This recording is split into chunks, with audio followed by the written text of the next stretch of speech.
Olá, sou Milva Góes dos Santos Pagano. Estou aqui hoje para apresentar mais um episódio do programa Valor em Saúde, com o desafio e a honra de substituir Tânia Machado, da TM Jobs, que não está aqui hoje conosco. Falar em valor em saúde é um privilégio, né? Uma honra. E temos sempre que tomar o cuidado de falar. Já foi no programa anterior, o César esteve aqui até conceituando, colocou muito bem do que se trata. E o nosso desafio é trazer valor em saúde para a prática, para o nosso dia a dia. Trazer valor em saúde para um importante player que é a nossa fonte pagadora de toda a cadeia, que são as empresas que contratam os serviços de saúde. E esse é o nosso desafio hoje, em falar em valor em saúde dentro da saúde corporativa, para as empresas que contratam os serviços de saúde. E para começar a falar em valor em saúde, nós não podemos esquecer de boas práticas de gestão de saúde corporativa. Inclusive, um livro com este título, com este tema, acabou de ser lançado, acabou de sair do forno, que eu tive a honra de idealizar esse projeto, né, um projeto grande que envolve também esse livro que foi lançado, que é um projeto de implementação de boas práticas de gestão de saúde nas empresas que contratam os serviços de saúde. Reuni aí 29 coautores em 17 capítulos, falando inclusive de valor em saúde, 29 especialistas na área de saúde, com a editora Roma, né, a editora líder, com a Andrea Roma, nossa querida parceira, e lançamos este livro na semana passada.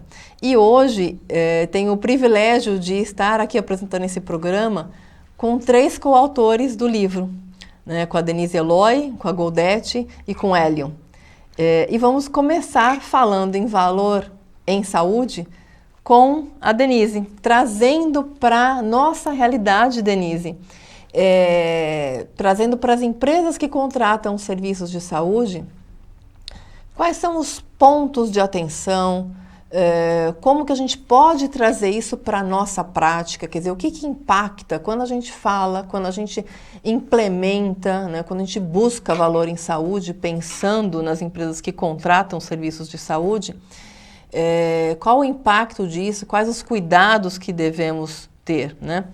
A Denise Eloy é CEO do Instituto Coalizão em Saúde, foi presidente da Unidas, é uma especialista na área de saúde suplementar e, mais do que tudo, uma amiga muito querida, uma parceira aí de longa data. Já enfrentamos muitos desafios juntas.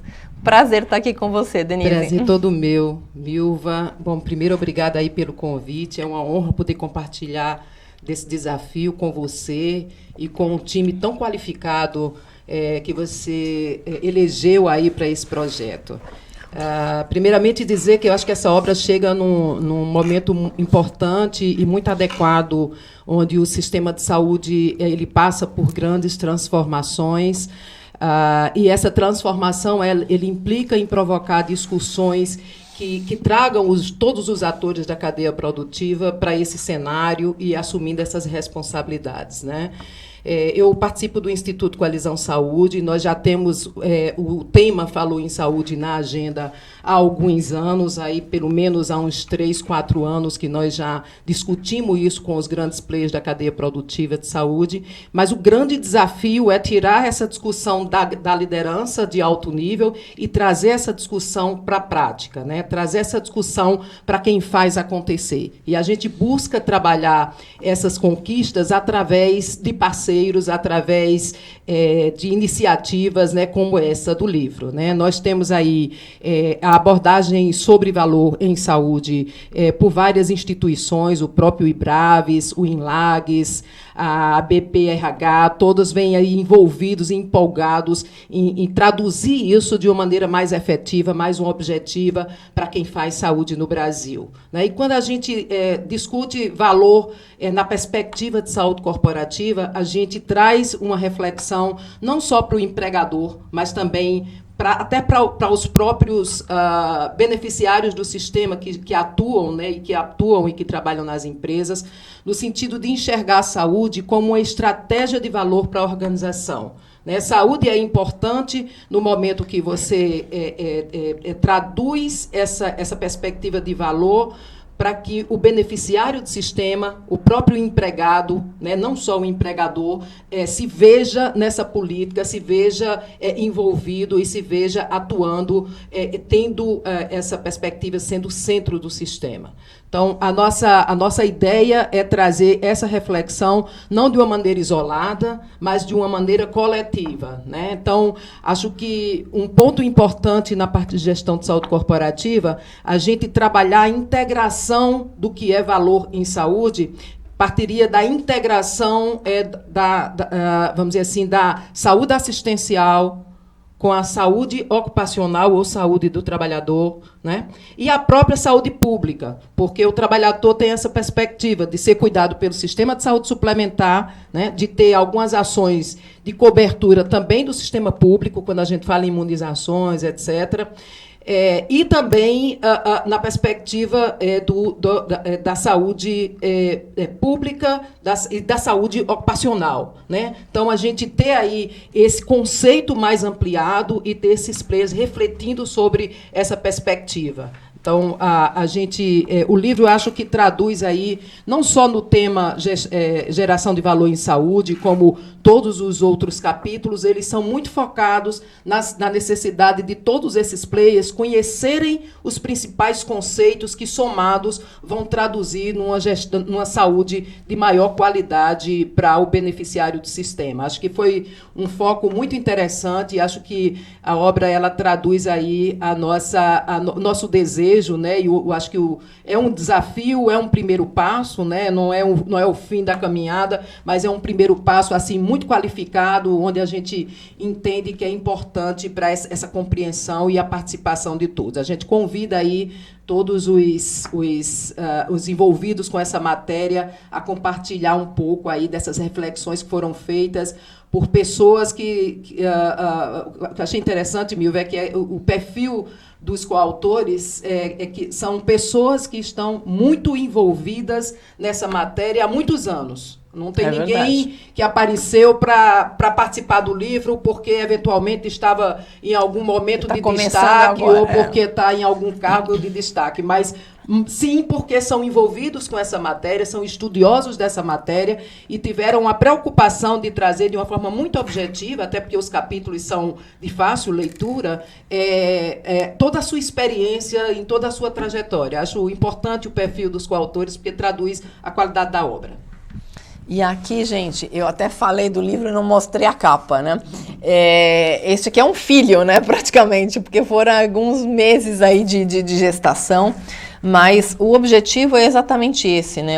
É trazer para os empregadores, para as empresas contratantes, as boas práticas. Então, assim, como a Denise colocou, temas desde a contratação de um plano coletivo, uma possibilidade de uma contratação de um plano mais disruptivo no modelo disruptivo, gestão de saúde populacional, conhecer o perfil de saúde dos colaboradores que você tem dentro da empresa, né? Implantar programas adequados a esse perfil, então programas de promoção de saúde, a integração, como a Denise muito bem colocou, e a importância da integração da saúde ocupacional com a saúde assistencial. Você não consegue fazer efetivamente gestão de saúde se não houver essa integração, né? Valor em saúde, saúde mental,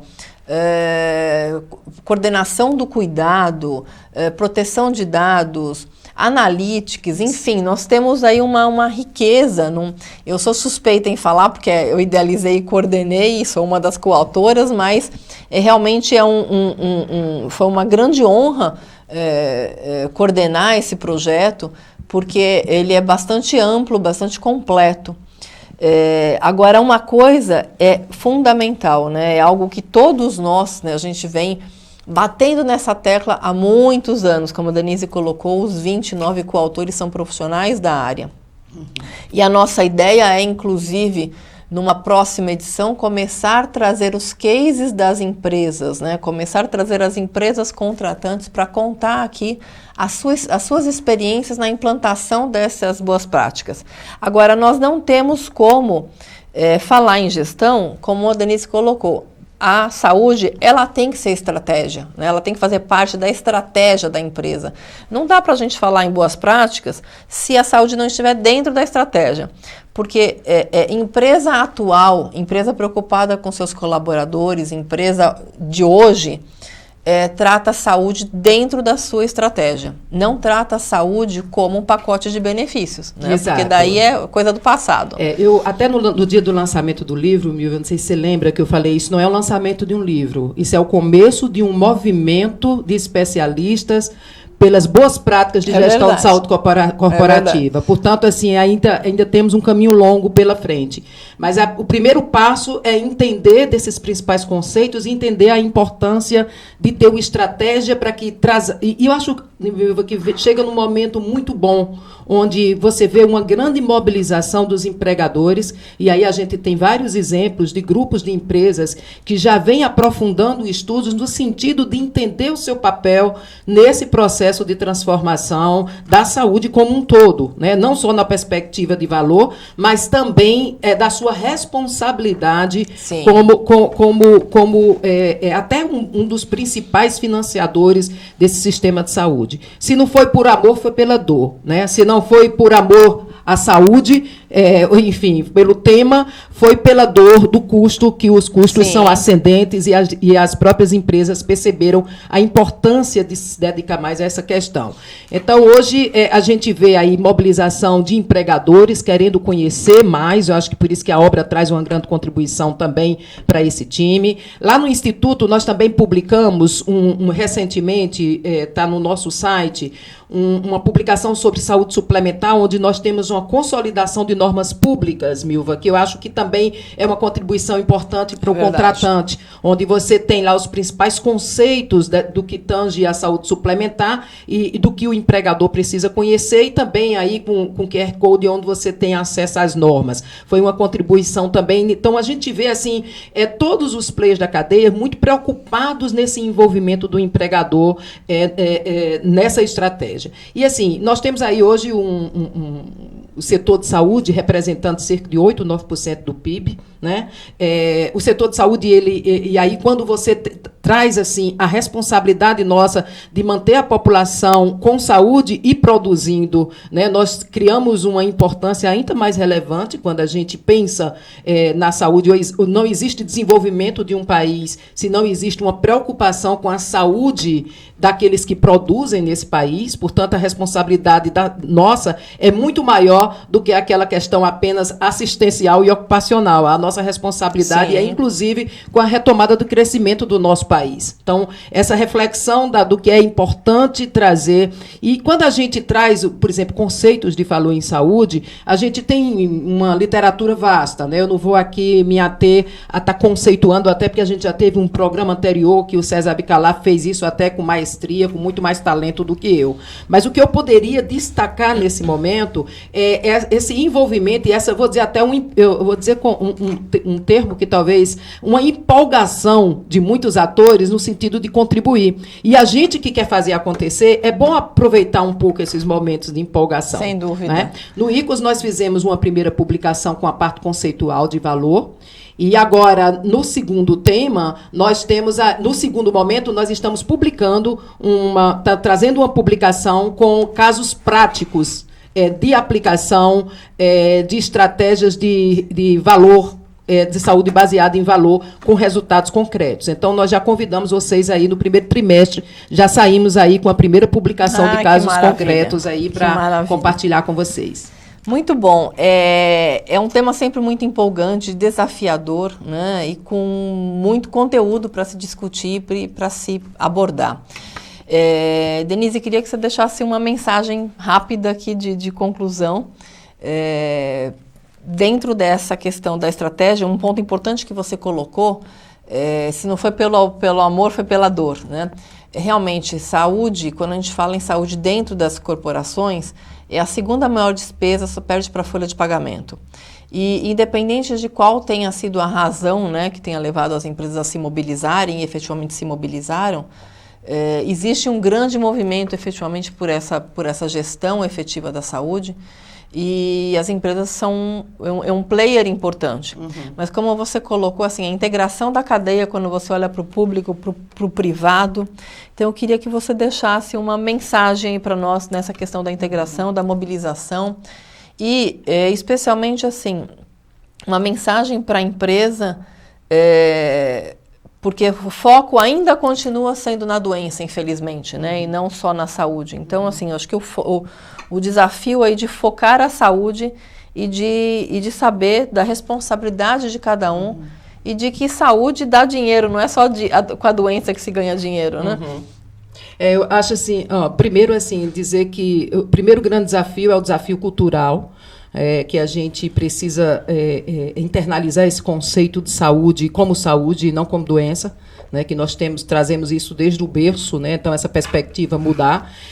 O segundo grande desafio é que a gente vive num país continental, então uma grande transformação num centro, numa região como o Sudoeste e Sul, você não tem na mesma proporção em algumas outras regiões como Norte e Nordeste. Entender as necessidades regionais, o tempo e a maturidade de cada um nesse processo. O importante é fazer, o importante é começar. Né? Então, trazer, e hoje a gente tem aí, como eu disse, o Instituto Coalizão Saúde, o IBRAVES, o INLAGS, a BPRH, várias instituições envolvidas nessas questões, e a gente trazer isso não só centralizando aqui nas grandes cidades, mas também levando para outras regiões e fazendo essa transformação no ritmo e dentro da maturidade de cada um, mas sem deixar de fazer essa mobilização, porque se a gente não mudar, nós vamos ser mudados. E é melhor participar da mudança. Então, o convite é para conhecer, é para estudar e para contar com essas instituições que têm esse compromisso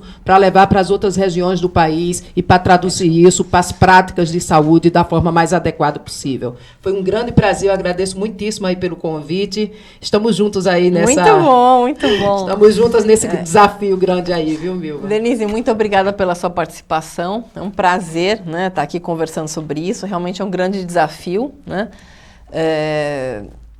O importante é efetivamente sim começar, né? O ótimo é inimigo do bom, a gente às vezes fica planejando demais dentro das empresas, querendo implementar alguma coisa e o tempo passa e nada é implementado. Então acho que é começar com o básico, começar com o simples e ir complementando. Muito obrigada, Denise. Milva, foi um prazer. Eu chamo aqui o intervalo para a nossa próxima convidada, Goldete, mas continuando aí com Valor em Saúde.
Continuando aqui com o nosso programa Valor em Saúde, agora mais uma querida, uma profissional que eu admiro, que respeito, uma parceira também de longa data, uma médica, mas uma médica com uma visão de empresa, de negócio, de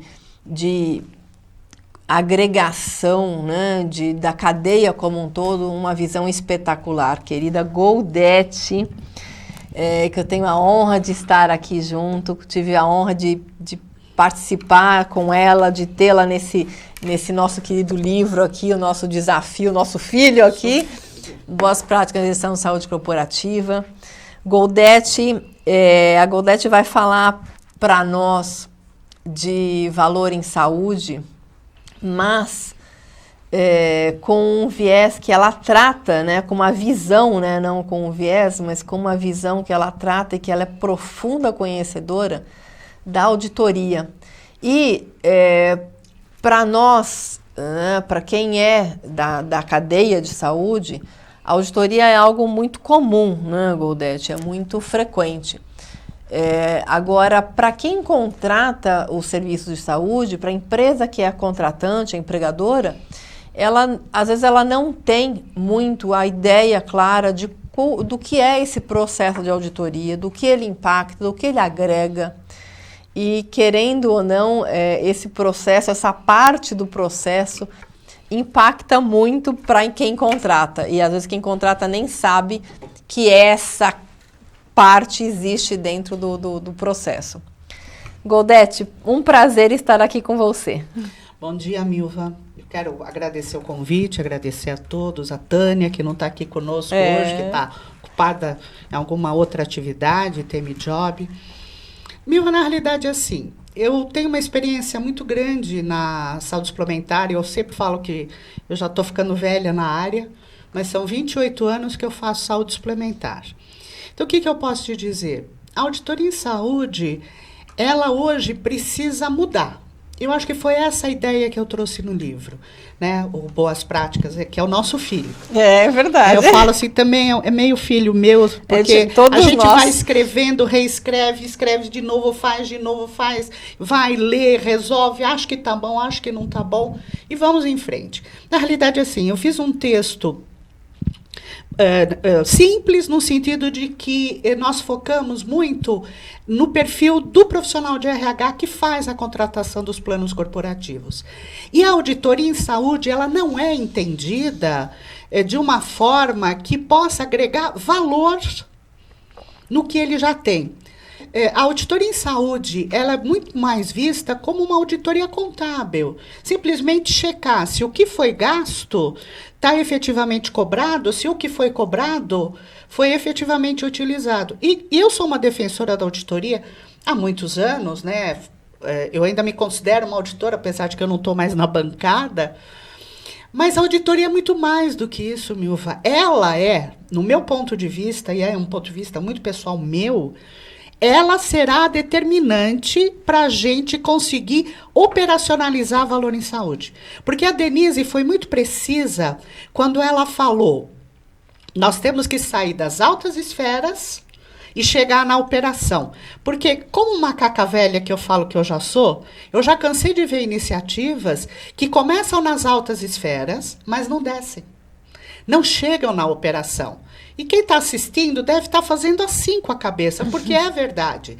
Se você não fizer a tua operação, o pessoal que põe a mão na massa, assumir esse papel, as coisas não vão andar. Não adianta o diretor, o presidente quererem. Então, a minha intenção hoje, inclusive como docente da área de auditoria, sou docente convidada nos cursos do GVPEC, do professor Álvaro Escrivão, é trazer essa visão transformadora da auditoria. E pegando também um gancho da Denise, que foi fabuloso, é lembrar que este país é continental. Então, muita coisa que nós estamos fazendo no Sudeste, nós não estamos fazendo no Norte, nem no Nordeste, e nem no Centro-Oeste. E como eu já viajei muito, conheço muitas realidades, você ainda tem cidades que faturamento, ou que o auditor usa uma planilhinha de Excel, ou que a visão do contratante ainda é assim, quanto de glosa o auditor fez? Como se a glosa fosse um determinante de qualidade, e que não é, pelo amor de Deus. Então, eu acho que eu estou numa cruzada hoje que me é muito querida, porque eu consigo enxergar hoje, né, a minha vida corporativa. Eu saí como superintendente, numa posição que me deu chance de conhecer o sistema muito mais integrado do que ficar só como a médica na base da operação. E hoje enxergar o papel de cada um nisso tudo. Aonde que eu posso trabalhar?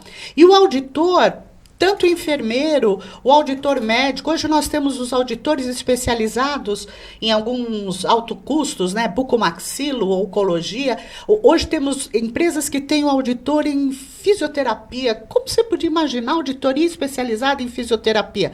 Por quê? Porque você também tem que entender os momentos da reabilitação, da promoção de saúde. Então, assim, o espectro de atuação é muito grande, que foi o que eu procurei relatar no texto, e principalmente para que o contratante, né, o gestor de RH, não contrate um plano de saúde e, de repente, ele vire, né, para a operadora que ele contratou e fale assim: quanto de glosa vocês estão fazendo? Porque, para mim, o que interessa é a glosa, porque aí eu sei que vocês estão trabalhando. Acho que nós já passamos disso, né, Milva? Acho que a gente tem que fazer esse upgrade, no sentido de que, se eu tiver procedimentos gerenciados, acordados, trabalhando o quê? O desfecho do paciente, sabendo as melhores práticas, conhecendo os melhores credenciados, porque eu tenho locais em que os desfechos são muito melhores. Quer dizer, nós vamos continuar credenciando só para ter o caderninho gordo? Né? Se bem que agora nem se usa mais caderninho, né? Hoje a gente vai na internet com geolocalização. Quer dizer, nós estamos assim muito modernos, né? Você faz com geolocalização, você descobre. Só que o que tem muitas empresas fazendo, mesmo no digital com geolocalização, os primeiros que você acha são os que têm os melhores acordos com a operadora. Mas não é só acordo financeiro, é porque eles são os resolutivos. Então, a gente tem que parar de pensar no caderninho gordo ou ter um volume enorme de credenciados. Aí que entra a saúde corporativa, no sentido de não exigir muitos credenciados, mas sim credenciados bons, competentes e resolutivos. Eu vou ficar muito feliz quando eu participar de uma contratação, porque eu estou trabalhando também nesse tipo de operação, e o contratante virar para mim e falar assim: onde são os melhores desfechos? Quem é que está resolvendo melhor o meu caso? Será que compensa eu fazer uma cirurgia de alto custo num outro prestador, mesmo que eu tenha que pagar a passagem do meu beneficiário? Eu acho que assim, tem tanta coisa para mudar e eu vou continuar batendo nessa tecla. O auditor em saúde é o que detém o conhecimento. Ele conhece conta, ele conhece quanto custa e ele sabe o desfecho, porque ele está lá vendo. Eu acredito nisso. Eu acredito que é esse profissional que vai, na base da operação, ajudar a mudar. E outra coisa também, só para a gente encaminhar, a integração da saúde ocupacional com a gestão de saúde demanda dois profissionais extremamente competentes, que é o auditor em saúde e o enfermeiro do trabalho. Eu estou numa experiência fantástica com uma enfermeira do trabalho, em que ela me traz a visão da saúde, não é nem médico, eu estou nem deixando o médico do trabalho, porque essa é uma visão muito do enfermeiro. Ela traz muito para mim a visão do risco ocupacional, dos riscos de ergonomia, dos riscos do trabalhador, ao mesmo tempo fazendo o link com a assistência, com o que a gente enxerga na assistência, trazido pelos dados da auditoria. Fantástico. Milva, esse vai ser o case para o nosso próximo filho. Que ótimo, esse ótimo. É o case para o nosso próximo filho. Que ótimo. Porque é o que eu estou tentando integrar e estou começando a fazer esse tipo de levantamento. Vai ser muito legal. Você vai ver que vai ser muito bacana. Agora, eu pergunto para você que está aí nos assistindo. Em algum momento, vocês pararam para pensar, você parou para pensar nessa riqueza de detalhes, nessa complexidade? Muitas vezes a gente se apega muito a conceitos pré-formatados, né, para escolher para que hospital vai, para que laboratório vai, né, para escolher a operadora que vai ser contratada no plano de saúde. Às vezes, como colaborador, né, o colaborador ele se sente mais confortável quando ele tem um plano que dá direito a uma gama de hospitais e laboratórios, enfim, e a empresa também querendo atender e satisfazer seus colaboradores, às vezes contrata pela quantidade de que ela vai ter na rede, né? E não por uma qualidade, né? E aí quando eu digo qualidade, eu não estou falando só na qualidade do serviço que presta, né? Porque eu acho que isso é o básico, né? A gente não está nem entrando nesse mérito, mas a gente está falando na qualidade do desfecho, né? No olhar para o desfecho, né? Quer dizer, no olhar para a resolução daquela situação, né? E muitas vezes, assim, a empresa, quando ela contrata o plano de saúde, ela implanta e ela não tem essa preocupação, ela não tem esse olhar. Então, veja só a importância, né, fundamental de conhecer, né, de ter esse conhecimento para conseguir efetivamente fazer essa gestão, né, para conseguir implementar boas práticas, para conseguir falar efetivamente em valor em saúde. Goldete, como é que você vê, né? E aí a gente já está indo para os nossos minutos finais, mas eu queria já te pedir a tua visão, né? E achei ótima a tua colocação aí dessa empresa, dessa integração do enfermeiro do trabalho, porque muitas vezes a gente fala no ocupacional e fala muito do médico do trabalho, né? E esquece do papel fundamental do enfermeiro do trabalho. Então eu queria que você deixasse aqui uma mensagem de conclusão para nós, mas como você vê o papel da empresa contratante, tanto nessa integração, quanto nós falamos muito aqui em conhecimentos, né, da necessidade, porque quem está contratando precisa ter essas informações para ter esse conhecimento, e muitas vezes a empresa não tem, ela fica refém da informação que ela recebe da consultoria, do corretor, né, da própria operadora. Então, assim, como você vê, né, a importância da capacitação dos profissionais dentro da empresa, da própria empresa, né, de um trabalho de desenvolvimento da empresa, para ela integrar efetivamente essa cadeia e fazer uma gestão efetiva. Né? E até no que tange a conscientização do beneficiário, né? Na conscientização de quem utiliza, né, os serviços de saúde. Milva, é tudo muito complexo, né? Tudo muito complexo. Então, eu vou ser muito resumida, porque eu sei que nós estamos nos encaminhando para o final. Eu sou uma grande defensora, quem me conhece sabe que eu sou uma grande defensora do papel do enfermeiro. O enfermeiro, em auditoria, é o que mais atua, muito mais do que o médico. E agora eu estou descobrindo esse mundo corporativo que é extremamente fascinante, e eu estou percebendo que o enfermeiro é o quem mais pode atuar, inclusive com educação dentro da própria empresa. Então, o que eu percebi? Empresas que não teriam necessidade de ter um enfermeiro por questão de lei, porque existe um número de funcionários no qual você é obrigado a ter enfermeiro ou não. Que talvez essas empresas devessem pensar no papel desse enfermeiro, não só como enfermeiro do trabalho, mas sim muito mais no enfermeiro promotor em saúde. Como um educador, de repente, dentro da saúde. É o educador e o promotor em saúde. Então, assim, é uma coisa que eu ando defendendo, que eu estou estudando bastante para a gente poder começar a falar um pouco diferente disso. As empresas vão ter que mudar o perfil. Não é mais só o que eu pago. É o que a operadora pode me entregar, o que o corretor pode me entregar principalmente na parte de gestão em saúde, não ficar só fixado no contábil ou na glosa, por exemplo. Uhum. E dar esse upgrade. Então, vamos lá. O médico auditor, o enfermeiro auditor que tem essa visão, mais o enfermeiro médico do trabalho, onde ele se integra? Vamos trabalhar isso. Eu acho que esse é o futuro. Nem futuro, Milva, é o que tem que acontecer hoje, porque não dá mais para você trabalhar do jeito que está. Então, assim, as empresas reclamam porque está muito caro. Eu entendo, pega o papel delas, conta o que elas não têm que faturar para poder pagar. Em contrapartida, você também não pode deixar de oferecer saúde para os funcionários.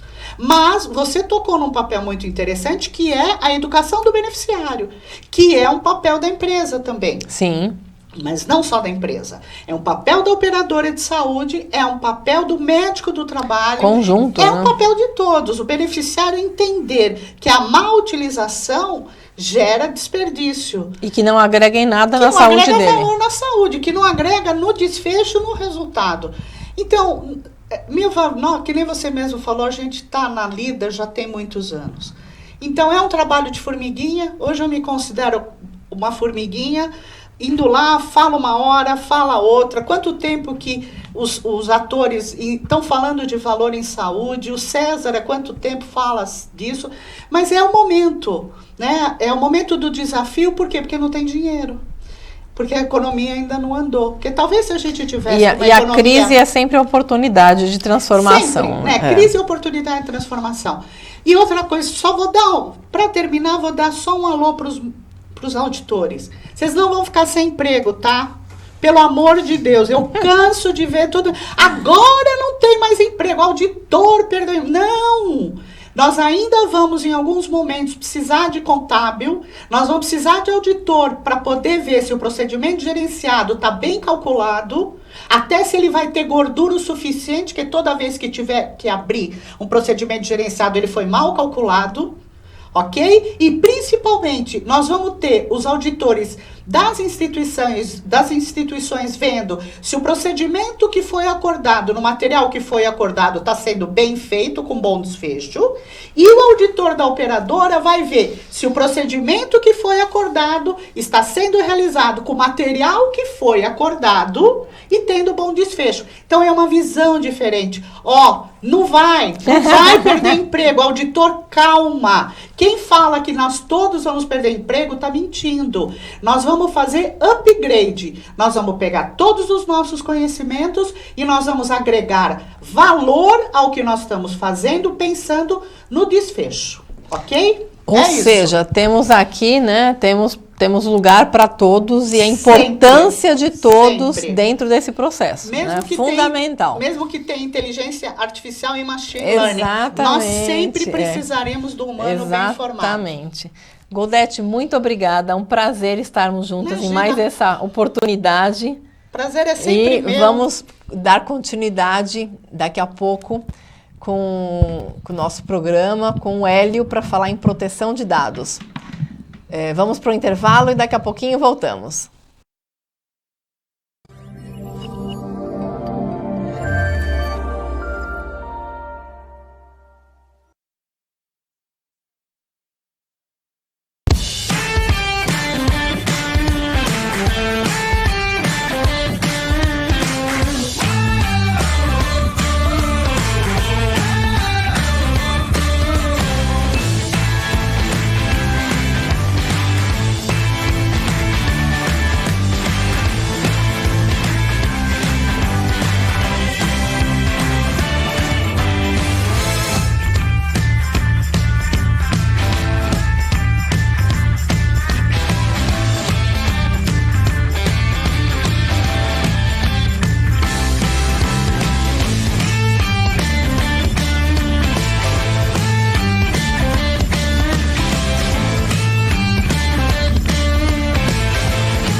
Existe para comemorar a vida, existe para se divertir e viver novas aventuras.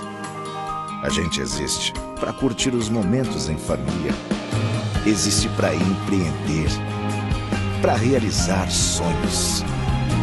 E a gente existe para cuidar de você. Transmontano. Mais saúde para viver o melhor da vida.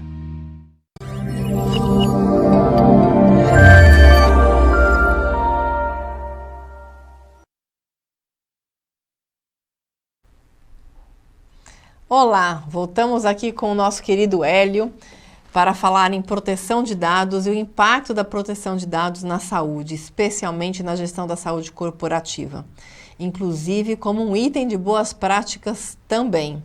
O Hélio é meu colega, né, advogado, assim como eu, é sócio do PK Advogados e é especialista nessa área de proteção de dados, né? Escrevemos juntos, tive a honra e o prazer aí de escrever o capítulo de proteção de dados do livro Boas Práticas de Gestão de Saúde Corporativa junto com o Hélio. E nós não temos como falar em gestão de saúde sem falar em acesso a informações. E daí vem a questão, né? Como ter acesso a essas informações com todos os cuidados, né? Na saúde já temos aí uma série de normas que estabelecem a questão da proteção, do sigilo, mas temos uma lei, a Lei Geral de Proteção de Dados, né, que estabelecem outras regras. Inclusive uma discussão até de quando que essa lei vai efetivamente entrar em vigor, né? Que estávamos nos preparando para entrar em agosto de 2020 e parece que foi postergado, né, Hélio? Ele então fala um pouquinho dos impactos dessa lei na gestão de saúde, como um item de boas práticas, né? E quando que a gente vai realmente estar aí sobre o escudo dessa lei, né? Sem dúvida.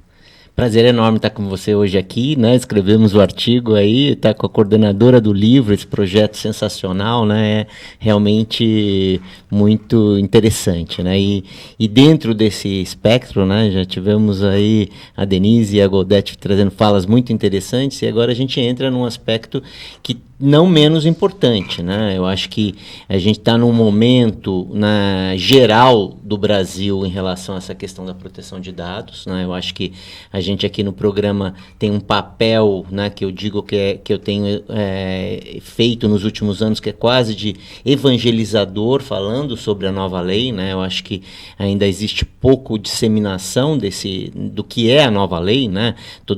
Algumas pessoas já ouviram falar na LGPD, né, que é a Lei Geral de Proteção de Dados, e é uma lei que está colocando o Brasil num patamar global de proteção de dados, né? Então é uma lei que equivale ao Brasil, né, fica numa posição muito similar à Europa, né, e traz para as nossas empresas aqui no Brasil uma necessidade de criar uma governança em privacidade. Então acho que é dentro, né, do tema das boas práticas em saúde corporativa, tem tudo a ver com esse modelo em que você vai ter uma governança mais bem trabalhada, né? E o Brasil está entrando nesse ramo, né?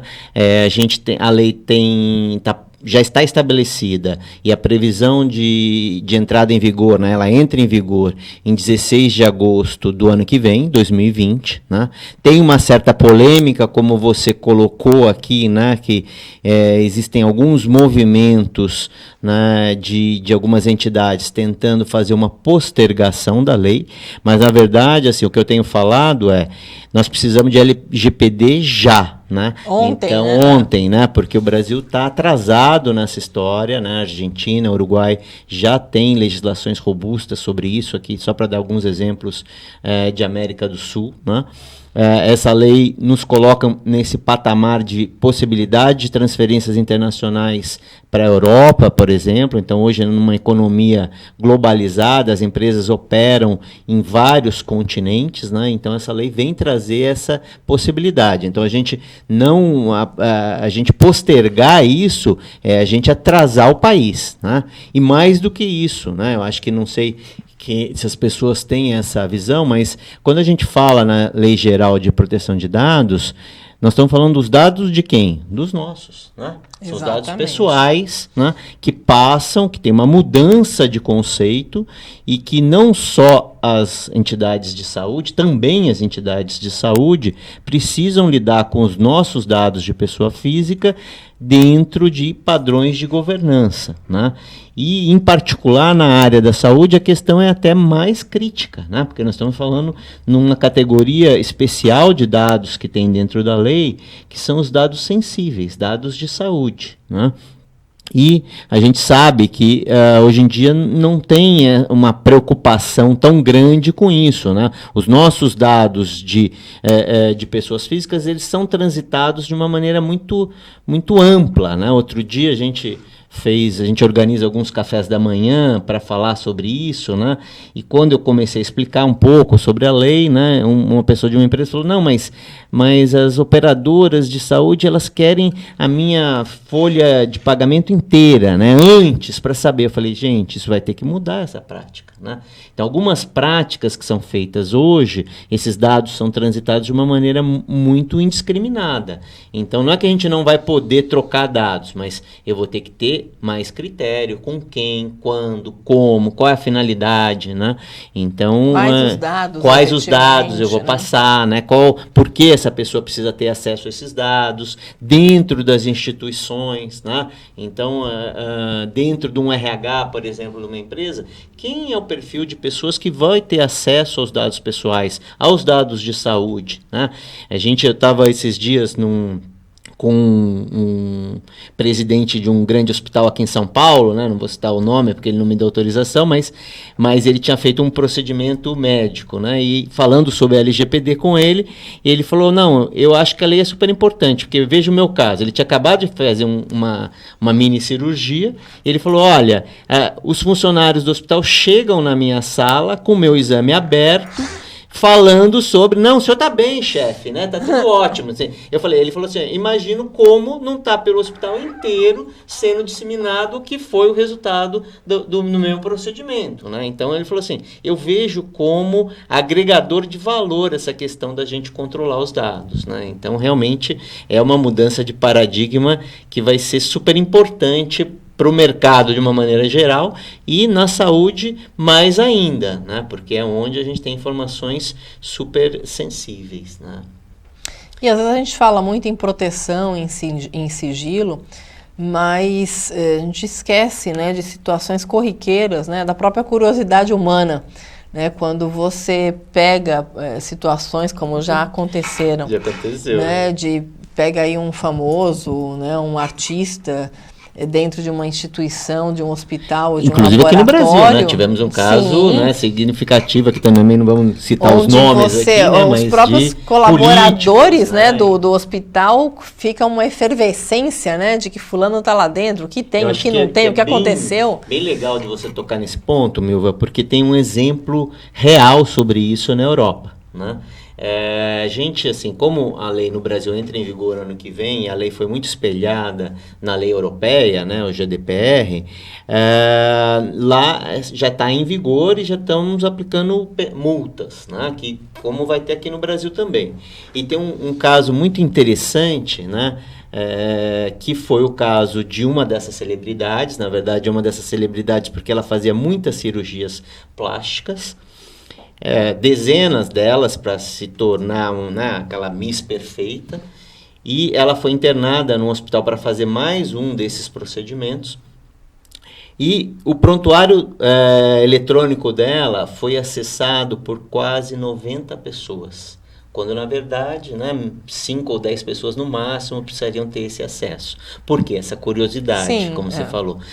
Fulana está aí, fulana vai passar por um procedimento, o que a fulana vem fazer? Né? Cria-se esse buchicho que é, de fato, uma invasão de privacidade. Né?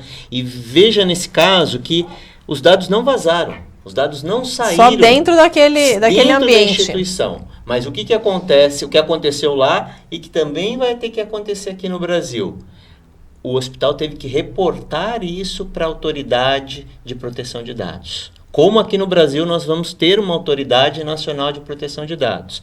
Então eles reportaram que eles não tinham perfis adequados e que, portanto, mais pessoas do que deveriam tiveram acesso ao prontuário.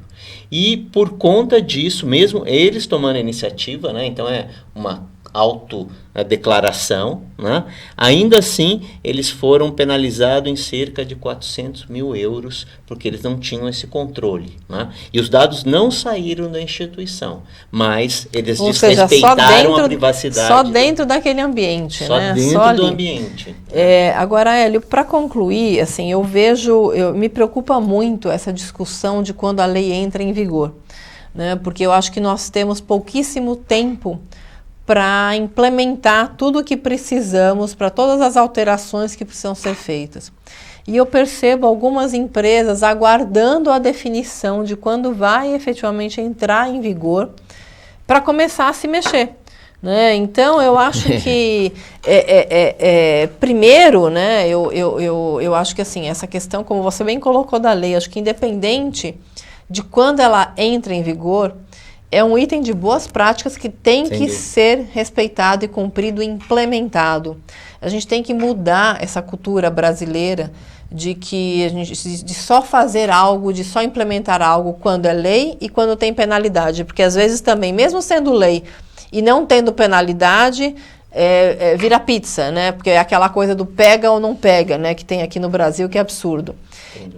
Então, eu acho que assim, eu queria que você falasse rapidamente, só agora na conclusão, que a gente já está finalizando, essa questão do prazo e da necessidade dessa mobilização por conta de um item de boas práticas, efetivamente, não só uma obrigação legal. Sem dúvida, eu acho que você pegou bem num ponto que é assim, já existem várias empresas que estão aproveitando o momento para fazer publicidade, para se divulgar com a responsabilidade em privacidade, né? Então isso vai ser uma vantagem competitiva para várias empresas, fora o risco reputacional, né? Então, esse caso que a gente teve aqui no Brasil, não vou citar o nome, né, mas foi um caso de grande divulgação, ele causa uma mancha na marca da instituição que perdura por anos, né? Todo mundo lembra do caso, fala, aquele caso em que os dados de fulano circulou, né? Então, realmente é muito ruim. Então, você, no setor de saúde, cuidar disso é muito importante. Em relação ao prazo, é difícil a gente fazer uma previsão se de fato vai adiar ou não, né? Eu acho que, como eu falei no começo, eu acho que seria muito ruim se adiasse, porque isso está colocando a gente num patamar global, né, de proteção de dados, né? E, internamente, eu acho que o argumento que foi utilizado, que as empresas ainda não estão preparadas, então vamos dar mais prazo, eu acho que é um argumento... Pior ainda, né? Pior, porque, na verdade, o que vai acontecer? Isso vai sair da prioridade, né? Todo mundo vai jogar os projetos para daqui a 2 anos e elas vão continuar com o problema, né? Então, acho que a gente tem que... Quanto antes colocar a lei para valer, de fato, o que a gente tem hoje, né? Então, para ser bem claro, hoje a lei que existe diz que o prazo é 16 de agosto de 2020. Existe uma possibilidade, se um projeto de lei que foi colocado, passar por todo o trâmite do Congresso, né? E não é simples, né? A gente sabe que muitas vezes o projeto de lei entra no Congresso e não vai para lugar nenhum. Então, não existe nenhuma garantia de que esse projeto vai para frente. E se esse projeto não for para frente, pronto. Agosto vai estar em vigor. E quem não saiu antes, isso não é um projeto simples, é um projeto que pode levar 6 meses para você implantar uma proteção de dados adequada numa empresa. E eu acho que independente do prazo, né, acho que temos aí que nos preparar efetivamente, né, e implantar essa questão das boas práticas, da proteção de dados também como boas práticas. Hélio, foi um prazer te enorme receber estar aqui com você. Prazer estarmos juntos. Um prazer receber Denise, Goldete e Hélio. Um desafio substituir Tânia Machado aqui. Tânia, uma honra, um prazer. Agradeço a todos por nos assistirem, por nos acompanharem. Quem não conseguiu estar conosco ao vivo terá a oportunidade de nos assistir. E até um próximo episódio. Muito obrigada.